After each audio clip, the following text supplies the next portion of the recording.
Hello dear students, कैसे हैं आप सभी। आशा करती हूँ आप सब ठीक होंगे, स्वस्थ होंगे, अच्छे होंगे। आईसीटी वर्चुअल क्लासरूम देहरादून में आप सभी का स्वागत करती हूँ। मेरा नाम समता है और बच्चों क्लास 10th में आपका चैप्टर चल रहा है लाइफ प्रोसेसेस यानी कि जैव प्रक्रम। पहले ही हम चर्चा कर चुके हैं जैव प्रक्रम के चैप्टर में। आप लोगों को 4 प्रक्रियाओं के बारे में बहुत विस्तार से अच्छी तरह से पढ़ना है। 4 प्रक्रियाएं कौन कौन सी? न्यूट्रिशन, रेस्पिरेशन और सर्कुलेशन और आपका एक्सक्रीशन।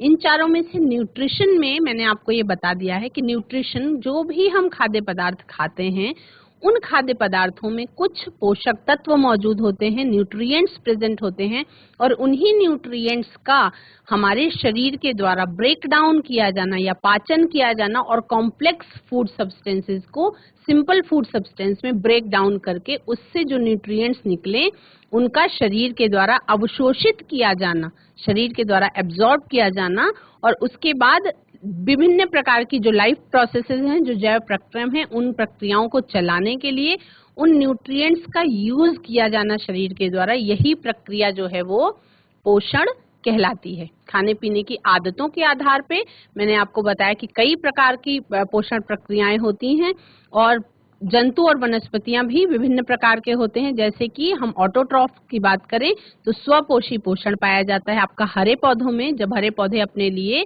सनलाइट की प्रेजेंस में अपने लिए खुद का खाना वो बना लेते हैं, वो उत्पादक की कैटेगरी में आते हैं और बाकी के जो हैं वो पेड़ पौधों पर डायरेक्टली या इनडायरेक्टली डिपेंडेंट होते हैं या निर्भर होते हैं।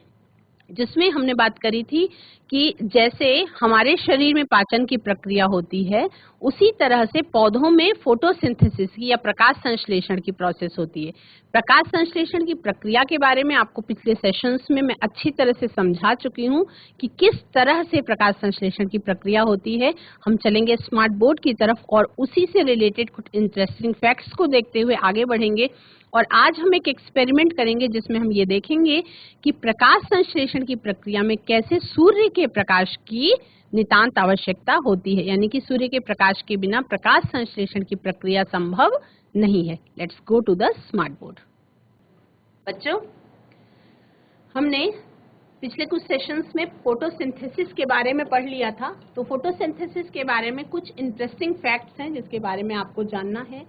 क्या आप सभी जानते हैं कि जो भी total amount of O2 produced by an acre of trees per year is equal to the amount consumed by around 18 people annually.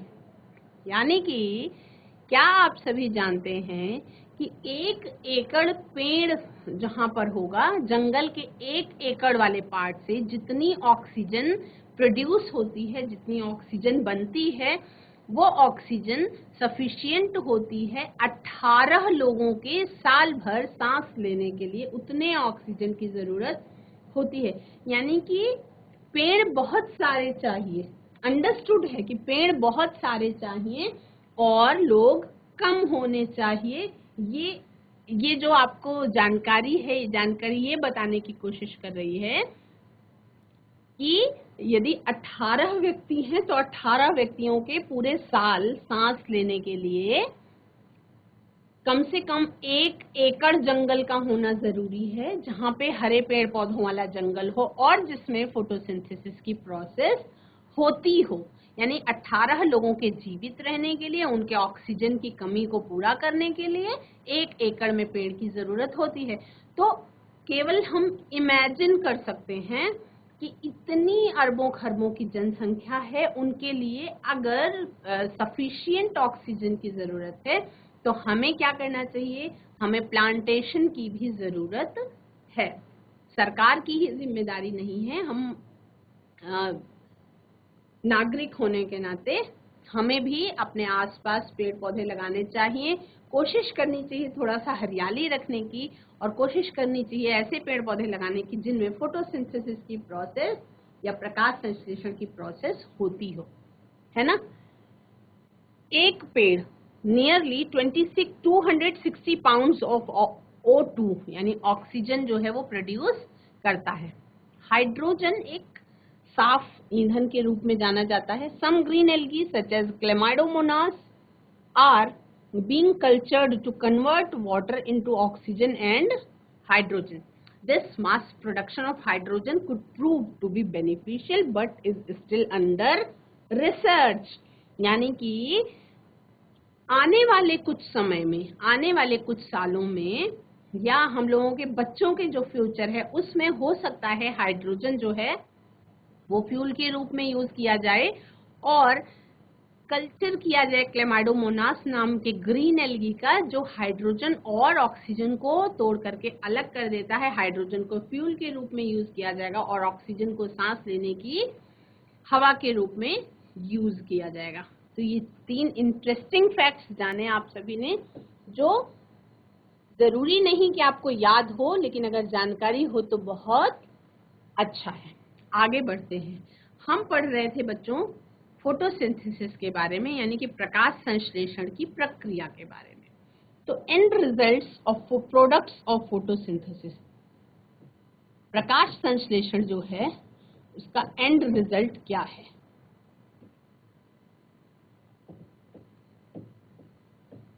प्रकाश संश्लेषण का एंड रिजल्ट क्या है? प्रकाश संश्लेषण से क्या क्या प्रोडक्ट्स निकलते हैं उसके बारे में हम बात करेंगे। प्रकाश संश्लेषण में निकलता है आपका ग्लूकोज।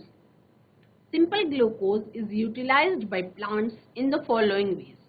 जो सिंपल ग्लूकोज है वो पौधों के द्वारा किस तरह से इस्तेमाल किया जाता है उसके बारे में हम बात करेंगे। For consumption by plant cells, पादप कोशिकाओं के इस्तेमाल के लिए, पादप कोशिकाओं के प्रयोग के लिए।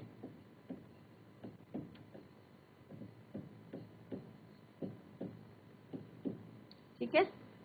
For storage as insoluble starch, for storage as insoluble starch, यानी कि अघुलनशील स्टार्च के भंडारण के लिए, अघुलनशील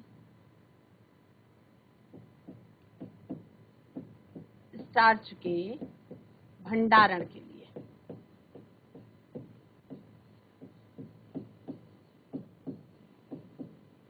और फॉर कन्वर्जन इनटू सुक्रोज, यानी कि सुक्रोज में उसको कन्वर्ट करने के लिए। For synthesis of fats and proteins, fats और प्रोटीन्स की सिंथेसिस के लिए, है ना।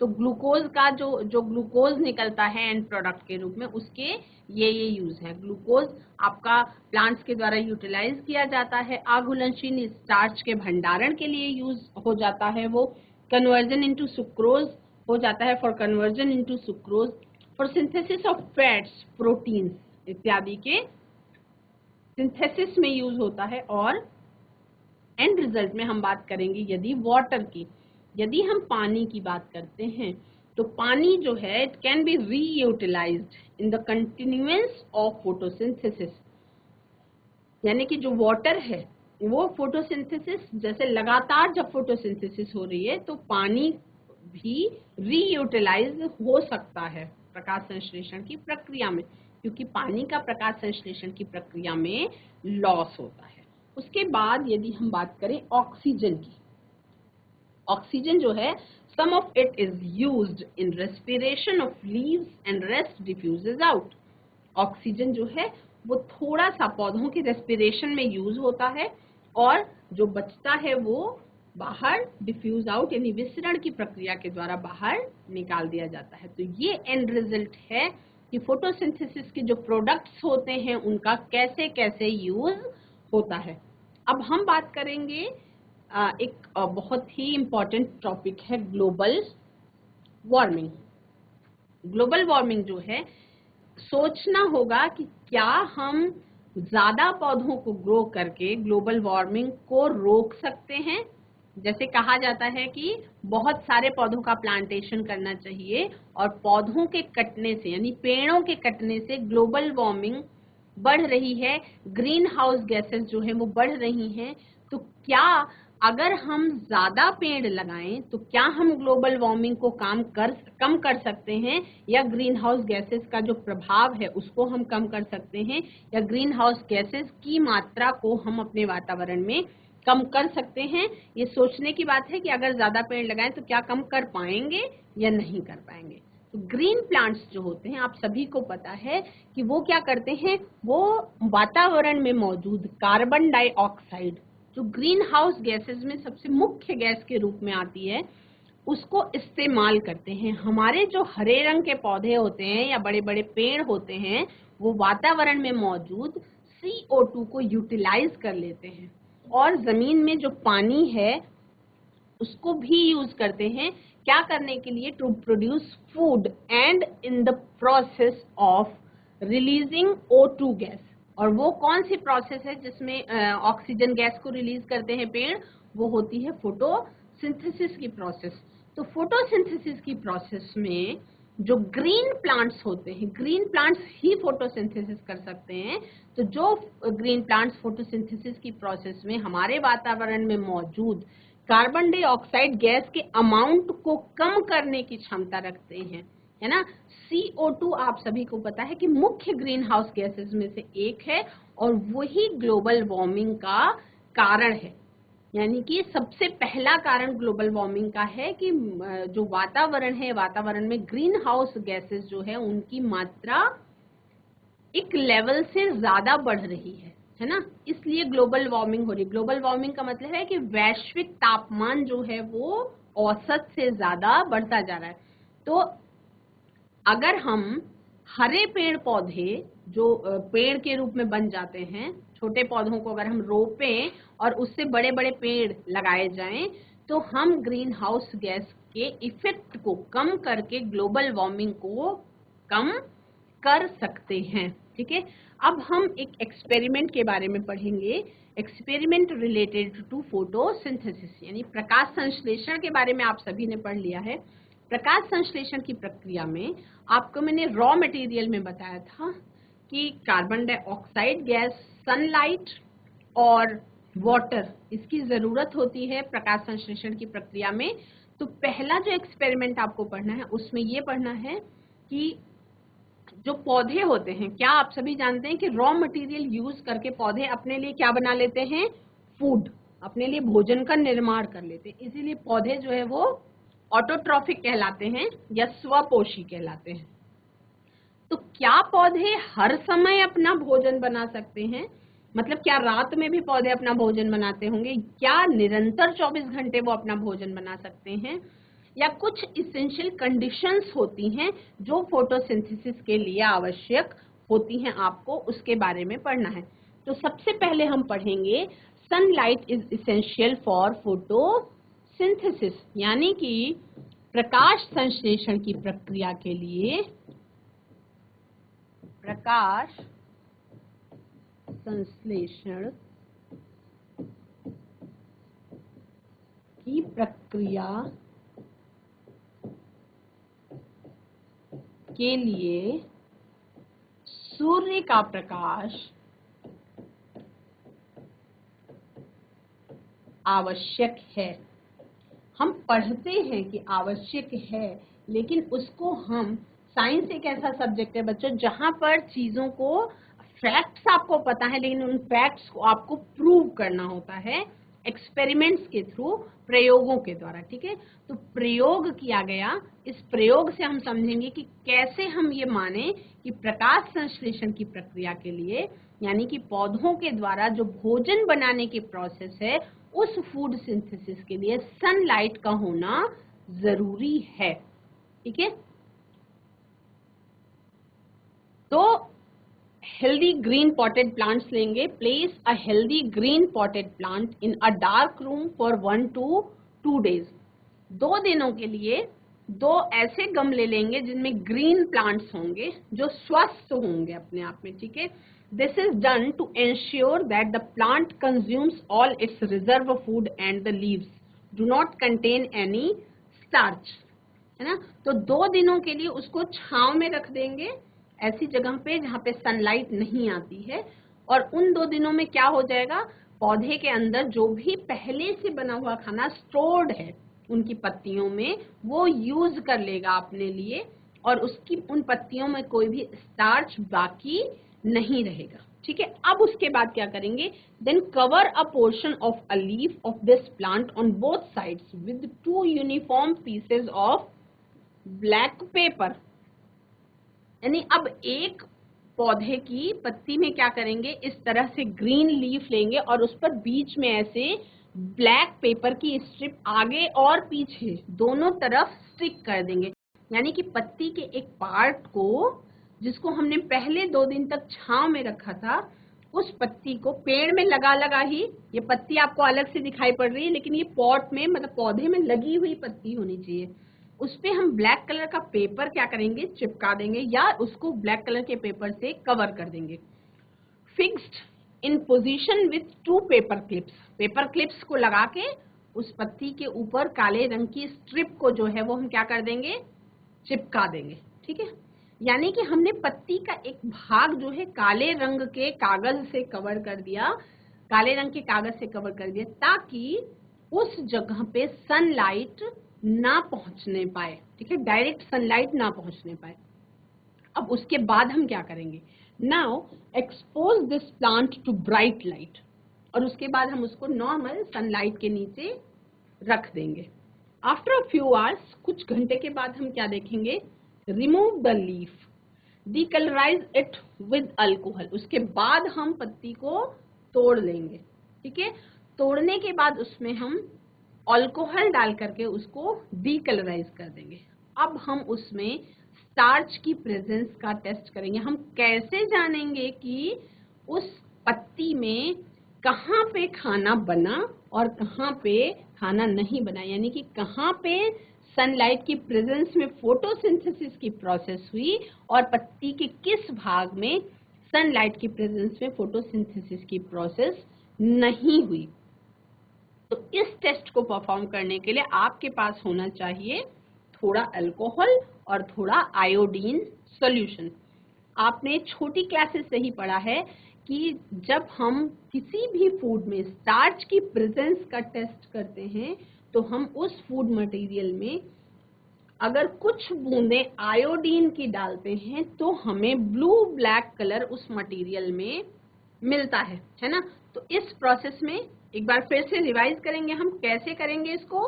पॉटेड प्लांट लेंगे, उसको हम डार्क रूम में 1-2 दिन के लिए रख देंगे ताकि उसके पास जो भी पहले से बना हुआ खाना है वो सारा का सारा यूज हो जाए, उनकी लीव्स में किसी भी प्रकार का कोई भी स्टार्च बाकी ना रहे। ठीक है, उसके बाद क्या करेंगे, लीफ के एक पोर्शन को ब्लैक कलर के पेपर से कवर कर देंगे, यूनिफॉर्म तरीके से फिक्स कर देंगे एकदम। ठीक है, उसके बाद उसको हम सनलाइट में रख देंगे। तो फिर आप सभी को पता है कि ग्रीन प्लांट्स में, ग्रीन पार्ट्स में सनलाइट की प्रेजेंस में क्या होता है, फोटोसिंथेसिस की प्रोसेस होती है, यानी कि वो पौधा जो है वो अपने लिए खाना बनाता है।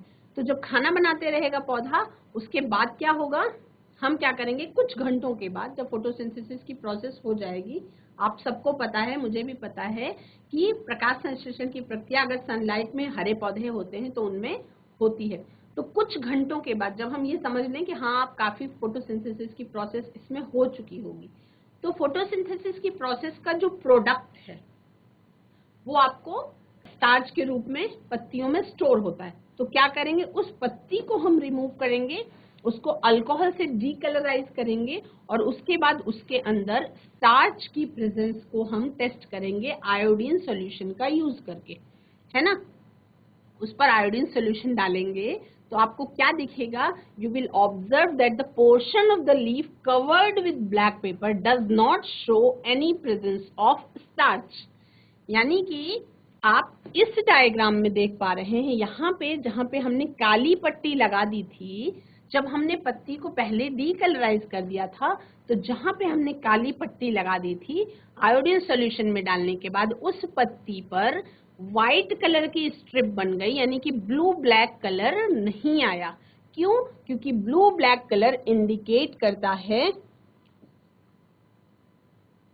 blue black color indicates the presence of starch। indicates the presence of starch। यानी अगर ब्लू ब्लैक कलर पत्ती में आया है तो इसका मतलब ये है कि उस पार्ट में स्टार्च प्रेजेंट है। तो जब फोटोसिंथेसिस के टाइम पर सनलाइट में एक्सपोज किया गया था इस पौधे को, तो उस जगह को कवर कर दिया गया था ब्लैक कलर के पेपर से, इसलिए उस पार्ट में फोटोसिंथेसिस नहीं हुई और उस पार्ट में स्टार्च का स्टोरेज फूड के रूप में नहीं हुआ। और चूंकि फूड जो था वो हम 2 दिन तक डार्क रूम में रख करके खत्म कर चुके थे, तो जिस पार्ट में फोटोसिंथेसिस हुई उस पार्ट में स्टार्च थोड़ा बहुत स्टोर हुआ और उसके बाद जब अल्कोहल में डीकलराइज करने के बाद उसको जब हम आयोडीन सॉल्यूशन में हमने डाला तो उस पार्ट पे ब्लू ब्लैक कलर आया जिस पार्ट में स्टार्च की स्टोरेज फोटोसिंथेसिस के द्वारा हुई थी। तो प्रोसेस समझ में आ गई आपको कि हम सनलाइट नेसेसरी है फोटोसिंथेसिस के लिए, इसके लिए हमने ये एक्सपेरिमेंट किया। The food prepared by plants, कौन से फूड क्या होता है? फूड जो प्लांट्स के द्वारा बनाया जाता है उसको हम कहते हैं कार्बोहाइड्रेट्स के रूप में फूड स्टोर होता है through the process of photosynthesis, यानी प्रकाश संश्लेषण की प्रक्रिया के द्वारा होता है और वो स्टार्च के रूप में स्टोर हो जाता है। This starch reacts with the iodine solution to change to blue black color। और स्टार्च जो है, स्टार्च की प्रेजेंस के लिए अगर हम आयोडीन सॉल्यूशन का यूज करते हैं तो उसमें हमें प्रोडक्ट के रूप में उस मटेरियल में ब्लू ब्लैक कलर दिखाई पड़ता है। तो only those portions of the leaf that were exposed to sunlight could photosynthesize, यानी कि वो पौधे की पत्ती का भाग जो सनलाइट में एक्सपोज हो रहा था केवल वही प्रकाश संश्लेषण की प्रक्रिया करने में सक्षम था, इसलिए केवल पत्ती के उस भाग ने प्रकाश संश्लेषण किया जो सनलाइट में एक्सपोज था और जिस पर ब्लैक कलर की स्ट्रिप हमने फिक्स कर दी थी वो पार्ट में फोटोसिंथेसिस की प्रोसेस हो ही नहीं पाई, है ना। इसलिए जब हमने उसको आयोडीन सॉल्यूशन के साथ टेस्ट किया तो वहां पे ब्लू ब्लैक कलर नहीं आया पत्ती में, इसलिए change to blue black colour when tested with iodine. इस पत्ती को हमने देखा, इस पत्ती में केवल उस पार्ट में यहाँ पे ये ब्लैक कलर की स्ट्रिप थी, इसलिए इतनी दूर में फोटोसिंथेसिस की प्रोसेस नहीं हो पाई और जो बाकी खुली पत्ती थी, जो यहाँ पे जो ग्रीन लीफ थी उसके अंदर प्रेजेंट था क्लोरोफिल, इसलिए वहां पे फोटोसिंथेसिस की प्रोसेस हुई और आयोडीन सॉल्यूशन के साथ टेस्ट करने पर ये पता चल गया कि जिस पार्ट में ब्लैक पेपर लगा हुआ था वहां पे फोटोसिंथेसिस नहीं हो पाई। तो हम क्या टेस्ट कर रहे थे? टेस्ट हम ये कर रहे थे कि sunlight is essential for the process of photosynthesis, यानी प्रकाश संश्लेषण की प्रक्रिया के लिए सूर्य का प्रकाश आवश्यक है। हो सकता है एग्जाम में आपको कारण बताओ में ये पूछा जाए कि कारण बताइए, give the reason that sunlight is essential for photosynthesis, तो उसके लिए आपको यही वाला एक्सपेरिमेंट अपने शब्दों में ब्रीफ करके लिखना होगा। अब दूसरा फोटोसिंथेसिस की प्रोसेस के लिए हम बात करेंगे कि chlorophyll is essential for photosynthesis, है ना। अब हमने ये तो जान लिया कि फोटोसिंथेसिस की प्रक्रिया में 3 रॉ मटेरियल चाहिए।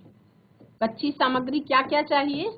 कच्ची सामग्री चाहिए आपको, एक तो चाहिए हरी पत्ती जिसके अंदर कोई ना कोई ऐसी चीज मौजूद होती है जिसमें क्या होता है, कुछ ऐसा पदार्थ प्रेजेंट होता है जिसके कारण फोटोसिंथेसिस की प्रोसेस होती है।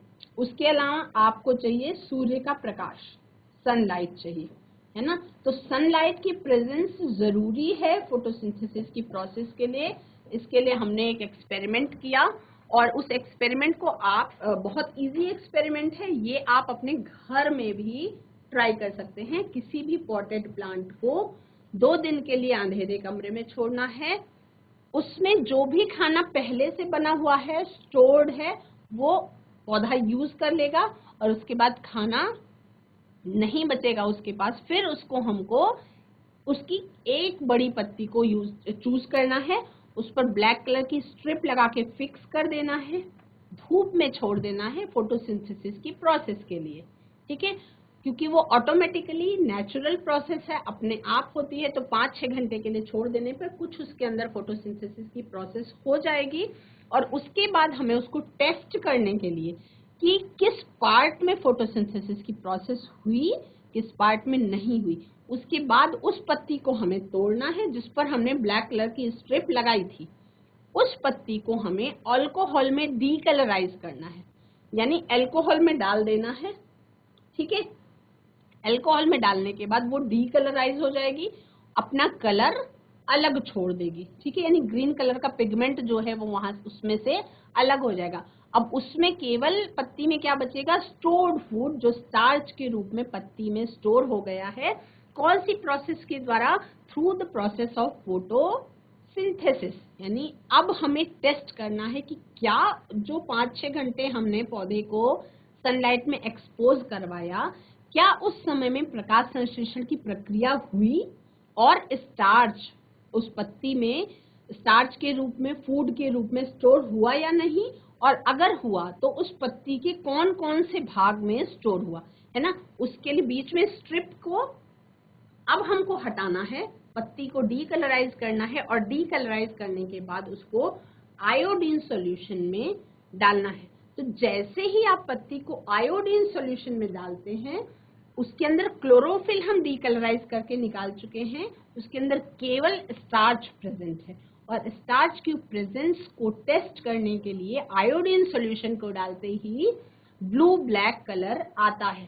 तो जैसे ही पत्ती को हम आयोडीन सॉल्यूशन में डालते हैं तो क्या होता है, पत्ती उस जगह पे ब्लू ब्लैक कलर लेती है जहां जहां पे फूड स्टार्च के रूप में प्रेजेंट है, और जिस जगह पे ब्लैक कलर की स्ट्रिप थी वहां पे पत्ती व्हाइट कलर की दिखाई पड़ती है, क्योंकि क्लोरोफिल पिगमेंट तो हम डीकलराइज कर चुके थे और स्टार्च उस पार्ट में प्रेजेंट नहीं था, क्योंकि उस पार्ट की पत्ती ने फोटोसिंथेसिस की प्रोसेस की ही नहीं, इसलिए उस पार्ट में स्टार्च जो है वो स्टोर नहीं हुआ।